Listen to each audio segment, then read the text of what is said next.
Hi guys, my name is Christine, and today I'm talking about the one thing that I believe everyone overlooks about Napoleon Hill. So, Napoleon Hill made this great book, Think and Grow Rich. There wasn't a book that he made before that called Success, The Law of Success. But the most popular book that he's known for is, of course, Think and Grow Rich. And I highly recommend that you check out some of his other books, the ones that are lesser known, because that gives you an even wider view of what he knew and what he teaches. And in the book Outwitting the Devil by Napoleon Hill, he even goes into this amazing concept called the other self. And I made a video about that, so I'll leave a link up to it here if you're interested in knowing about the other self. But basically, the other self is basically that voice inside of you that tells you what to do. And it's almost like, we live with two voices in our head.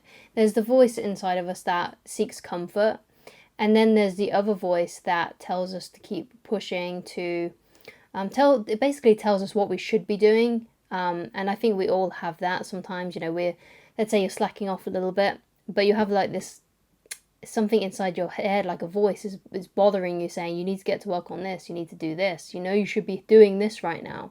And I think the more we listen to the other self, the self that is telling us what we need to be doing and acting on what that voice tells us to do, the better our lives would be. I think that there would be a lot more happier people around if we listen to the voice that encourages us and tells us what we should be doing, instead of the voice that is like seeking comfort. So anyway, the main point that I wanted to get into in this video is the thing that I think a lot of people overlook about Napoleon Hill. And that thing is that it took him a long time, like 2 decades roughly, to create the manuscript for Think and Grow Rich and the Law of Success. It took him a long time because basically he was given this mission, supposedly, by Andrew Carnegie. And Andrew Carnegie told him, look, I want you to go out there and I want you to study the most successful people in the world, and find out what they did and find out what makes people tick, what makes successful people successful. And from all those years of research, he managed to compile a list of principles that mostly went into the Law of Success, but then it got condensed a bit more, became a little bit more concise in Think and Grow Rich. And Think and Grow Rich was the most popular book out of the 2 of those books. So that's what I think people overlook, just how long it took for Napoleon Hill to become successful, and the amount of effort he must have gone through to collect those ideas. Because if you grab the book, The Law of Success, it's really thick. It's like that thick. And it's not an easy read either. I think to begin with, I think he said it was like 16 or 17 mini books, but if you get it online now, it's like compiled into one thing, but it was actually a series of little self-help books. So that's what I think people overlook, just how long it took for Napoleon Hill to become quote unquote successful, right?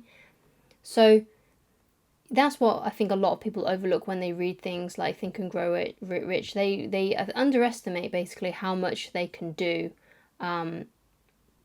in a decade, and overestimate what they can do, or in a couple of decades, and overestimate what they can do in a year or a month or a week. Like, we think we can accomplish so much and we can make huge changes in our life in just like a few weeks or in a year, when actually, most of the time it takes a long time. It takes like a decade, or it takes more than a decade, to be able to get from where you are now to where you want to be in the future, especially if you have really lofty goals. Now, of course, something like losing a pound can easily, a small goal like that can be easily achieved within a week or so, right? That's something that most people can do quite easily, right? It's an attainable goal. But people that have like really lofty goals, like let's say they want to become a millionaire or a billionaire, they want to have like successful companies or something like that, they want to become the next Coca-Cola, something, along those lines. And I feel like a lot of entrepreneurs want to have that sort of level of success. They underestimate basically how much work they can put in, how much research they can do in a couple of decades, and overestimate what they can do in a shorter period of time. And the sad truth is if you don't see much progress within like a few months or a year, sometimes within even a week, people quit even that soon. People get disheartened and quit way too soon. And that's one of the big issues that I feel like a lot of people have. Like, we're so consumed with comfort, with ease, and we want like the get rich quick scheme and things like that. We all want instant gratification. We all want the new things now. We don't want to wait. A lot of people, it takes a lot of heart, and it takes a lot of perseverance, and it takes a lot of courage, and a lot of failing a lot of the time, because when you have failure after failure after failure, it can be really demoralizing and disencouraging, and it can make you feel really bad about yourself. And it takes a lot of heart and courage to keep going after failure after failure, after disappointment, and obviously it took Napoleon Hill so many years to create the Law of Success. And the Law of Success wasn't even his most popular book. It was only when it was condensed down a little bit and made into Think and Grow Rich that he became successful. So even that first task of Andrew Carnegie set for him, didn't actually turn out to be a great success. Now, of course, that book, The Law of Success, is a lot more popular now because of the success of Think and Grow Rich. But when it happened, like, he didn't get that many sales. Like, it didn't do well. So of course, it's especially not in contrast to Think and Grow Rich. I mean, obviously, being able to compile that information, being able to go from, each different, entrepreneur that he was talking to and business owner. Sometimes he didn't talk to business owners. Sometimes he talked to like singers and things. Like, he went through like the most successful people he could find, interviewed them, found out what they did to become successful, and he compiled it all. And it didn't even turn out the way that he wanted it to. It didn't even become as successful as perhaps he thought it may, right? It was only until Think and Grow Rich came out and he changed it a little, he changed the principles in it a little bit, that it did actually work out for him, or at least that's what I've read and seen from my own observation of what he's personally said in his books and things like that.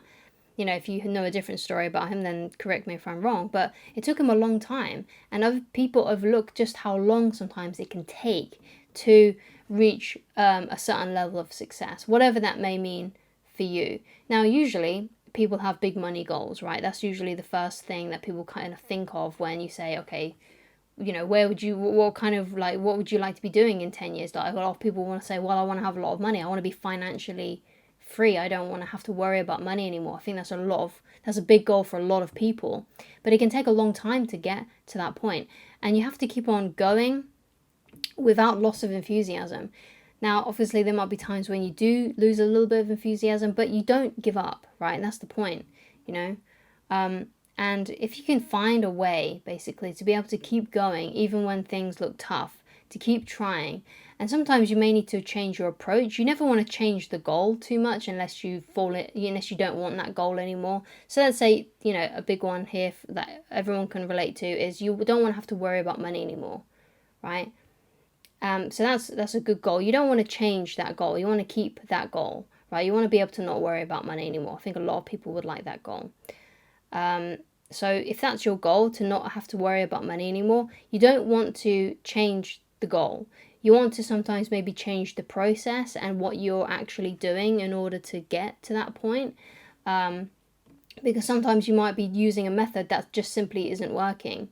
Let's say, for example, take the example of a fisherman, right? The fisherman wants to catch a load of fish, but he goes to a part of the river, and he's gone to the wrong part of the river, basically, where there's no fish. There's no point in him sitting there for 10, 20 years if there's never going to be any fish there, right? So the goal is still the same, but he may have to change his method by moving upriver to where there's more fish, or perhaps, when he's up there, perhaps he changes his tackle, perhaps he changes the bait, things like that. That's what you need to be thinking of. It's not necessarily that you change the goal when you get demoralized or you see things aren't working. Sometimes you just need to change the method and tweak your approach to whatever it is that you're doing.